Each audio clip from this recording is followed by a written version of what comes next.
অসহ্য গরম পড়লেও ফ্রিজের ঠান্ডা জল আমরা খেতে পারি না, আমাদের পরিবারের কেউই খেতে পারে না, উপায় নেই। তো আজকের দিনে এই বস্তুটা দেখতে পাচ্ছ, এটাই আমাদের সকলের ভরসা। কেন, কী কারণ, সব বৃত্তান্ত জানতে পুরো ভিডিওটা দেখতে থাকো। এই গরমে যদি 5-6 ঘন্টার জন্য পাওয়ার কাট হয়ে যায় তাহলে চিন্তা করা যায় কী অবস্থাটা হয়। মানে প্রায় 38-এর মতন এখন তাপমাত্রা। এর মধ্যে যদি ফ্যান ছাড়া থাকতে হয়, ভাবাই যাচ্ছে কীরকম অবস্থাটা হতে পারে। তো আজকে আমাদের সেটাই হবে, কারণ হচ্ছে অ্যানাউন্স অলরেডি করে দেয় আগে যে কবে কারেন্ট থাকবে কি থাকবে না, পুজোর আগে আগে এরকমই হয়। তো আজকে সেই দিন, আজকে হচ্ছে তোমার কত তারিখ, 7 তারিখ। 7 তারিখ সেপ্টেম্বর মাসের। এখন বাজে সকাল 11:30। হ্যাঁ, তো অলরেডি 20 মিনিট আগে কারেন্ট চলে গেছে, বিকেল হয়তো 5টা-6টা নাগাদ আসতে পারে। তো আমি নিজেকে নিয়ে কম চিন্তা করছি, আমার এই পুচকুটাকে নিয়ে বেশি করছি, কারণ ও একটুও ফ্যান ছাড়া থাকতে পারে না, ও গরমে প্রচণ্ড পরিমাণে নাজেহাল হয়ে যায়। তো এখন পিঠ ধরে দেখছি যে হচ্ছে ধরে না বাবা, এদিকে আসো। পিঠ পুরো জল হয়ে গেছে, তার মধ্যে ঠান্ডা গরমে না ছেলেটার সর্দি লেগে গেছে। ওর সর্দি কাশি লাগলেই ভয় হয়, ভয় ধরে যায়। তো সকাল থেকে আজকে 2-1টা কাশিও দিল, 2-1বার। তো এভাবেই চলতে হবে। এখন কখন কারেন্ট আসে জানি না, এভাবেই দেখি কি হয়। রান্না আজকে হালকা পাতলাই করবো। তো চলো চলো তোমাদেরকে দেখিয়ে দিচ্ছি কী কী রান্না করবো, ঠিক আছে? পুরো ভিডিওটা আশা করি দেখবে এবং ভালো লাগবে। সরি, কী বলছি, গরমে মাথা টাথা খারাপ হয়ে গেছে।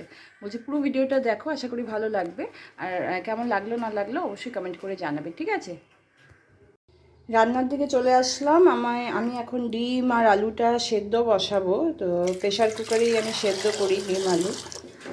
তো এখানে সেদ্ধ ডিম আর অমলেট দিয়ে যেহেতু ডিমের কারি বানাবো, সেই জন্য আমি 3টা ডিম সেদ্ধ বসালাম, আর বাকি দুটো আমি অমলেট করব। তো আর হচ্ছে আমার ডাল সেদ্ধ হয়ে গেছে। এই যে দেখো, ডালটা সেদ্ধ হয়ে গেছে। ডাল সেদ্ধ করেছি দেখে প্রেশারটা এই দেখো এদিকে এরকম একটু হয়ে গেছে। তো এটার মধ্যে করবো যেহেতু, সেজন্য এই জন্য একটু এরকম। আর এখানে একটু নুন দিয়ে দেবো আমি ডিমের মধ্যে, তাহলে কি হবে, ফাটবে না। নুন দিয়ে দিলে ফাটবে না। আর এদিকে দেখতে পাচ্ছ বটবটি বের করে রেখেছি। বটবটি, এটাকে আলু আলু আর বটবটি ভাজা করব। তো এই গরমের মধ্যে হালকা পাতলা মুসুরির ডাল, বটবটি আলু ভাজা আর ডিমের কারি, ব্যাস, আর কিচ্ছু করব না। তো চলো সাথে থাকো, পুরো ভিডিওটা দেখতে থাকো। সারাদিন ধরে এভাবে হাওয়া করতে হবে, কারণ ছেলেকে ঘামতে দেওয়া যাবে না। ঘাম বসে ওর সর্দি কাশি হয়ে যেতে পারে, ভয় হয় তাই। বন্ধুরা, এখন বাজে দুপুর 2টো। আমার দেখো রান্নাবান্না করে গ্যাস মোছা হয়ে গেছে।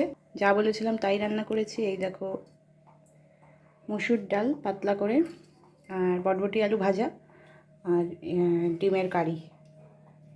এটা হচ্ছে অমলেটগুলো সব আলাদা করেছি রাতের জন্য, আর দিনের জন্য ডিম, মানে গোটা ডিম আর কি। তো এই হচ্ছে রান্না। ছেলেকে হাওয়া করতে করতে, ও ঘুমাচ্ছে, ও হাওয়া করতে করতে আমি রান্নাটা কমপ্লিট করে নিলাম। এখন যাব স্নানে, এখনও কারেন্ট আসেনি। ভাবলাম যাব স্নানে, আর স্নানে আর যেতে পারলাম না, কারণ এত জোরে একটা বাইক গেল, মানে এত বিভৎস খারাপ আওয়াজ করে একটা বাইক গেল যে ছেলের আমার ঘুমই ভেঙে গেল। কি বলবো, একবার যায় 40 টাকার হরেক মাল, একবার যায় বাইক, একবার যায় ওই গাড়ি সেই গাড়ি। এত আওয়াজে কি বাচ্চা ঘুমাতে পারে? তার ওপর আবার নেই কারেন্ট, উঠেই পড়লো। স্নানটা এখন আর হবে না, পড়ে যাবে।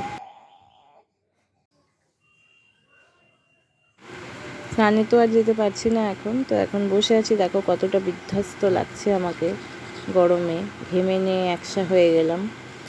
আর ওই যে ছেলে পেছনে আমার খেলছে, তাই একটু ভাবলাম ভিডিওটা অন করি।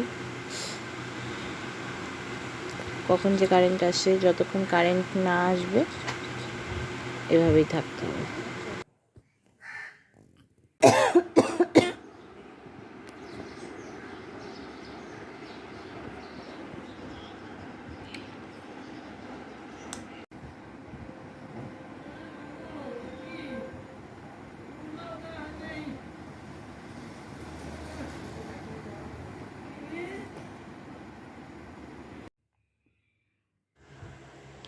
এখন বাজে সন্ধ্যা 6:45।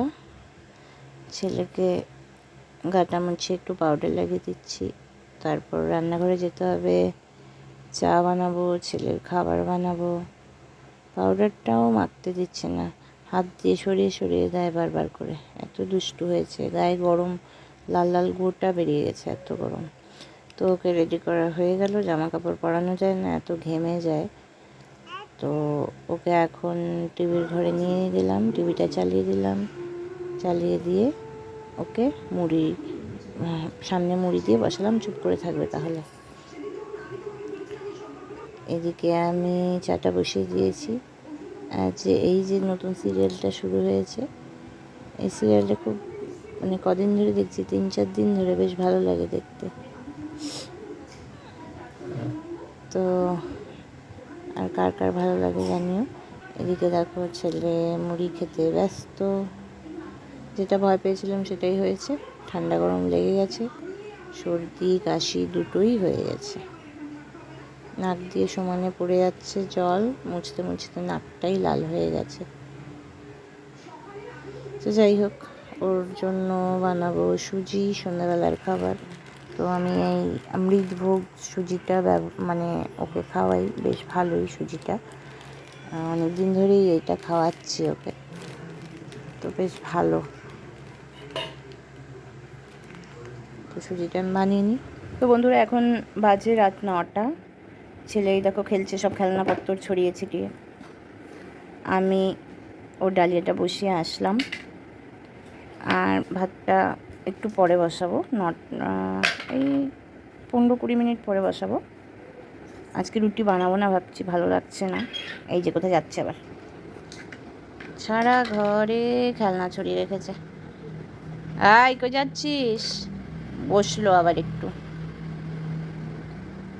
এখানে ডিভানে উঠতে দিলাম না দেখে কান্নাকাটি করে ওই দিকে চলে গেল। কি হলো? আ গান করছো তুমি? যাচ্ছে ওই ঘরে, ঠাম্মি আছে, টিভি দেখছে। আর ও কী করে, টিভি চলতে থাকলে যে ব্রেকগুলো দেয়, ব্রেকগুলো যতক্ষণ হবে চুপ করে বসে থাকবে, কোনো দিকে তাকাবে না। ওই যে যাচ্ছে, টিভিতে নিশ্চয়ই এখন ব্রেক হচ্ছে, ওখানে চুপ করে বসে দেখবে, চুপ করে ওখানে আরেকটু আগে আগিয়ে চুপ করে বসে দেখবে। ঘরটা যেরকম অগোছালো হয়ে আছে, আমার নিজেকেও অগোছালো মনে হচ্ছে, সেই জন্য আর ক্যামেরার সামনে আসছি না, ক্যামেরার পেছন থেকেই কথা বলছি।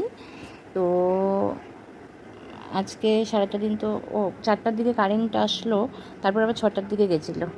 6টার দিকে যাওয়ার পরে বেশিক্ষণ লেট করেনি, চলে এসছে তাড়াতাড়ি। আর শুয়ে শুয়ে ভাবছিলাম যে পুজো আর মাত্র হয়তো 42-43 দিন বাকি আছে, দেখতে দেখতে বছরটা ঘুরে যায়, মনে হচ্ছে এই সেদিন পুজো চলে আসলো। তো তোমরা কমেন্টে জানিও কার পুজোর শপিং শুরু হয়ে গেছে। তো ঘরদোর দেখো এইরকম হয়ে জামা কাপড় পরে আছে, কোনো কিছু গোছাইনি, ইচ্ছা করছে না কিচ্ছু করতে, মনে হচ্ছে শুয়ে থাকি, শুধু শুয়ে থাকি। তো দেখি খেলনাপত্রগুলো উঠাই, জামা কাপড়গুলো একটু গুছাই, তারপরে ভাতটা বসাবো।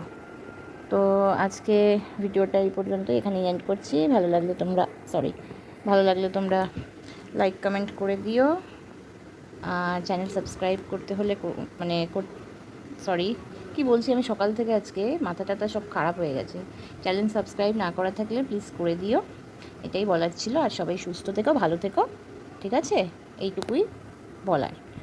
তো চলো tata, bye bye, good night. Next ভিডিওতে আবার দেখা হচ্ছে।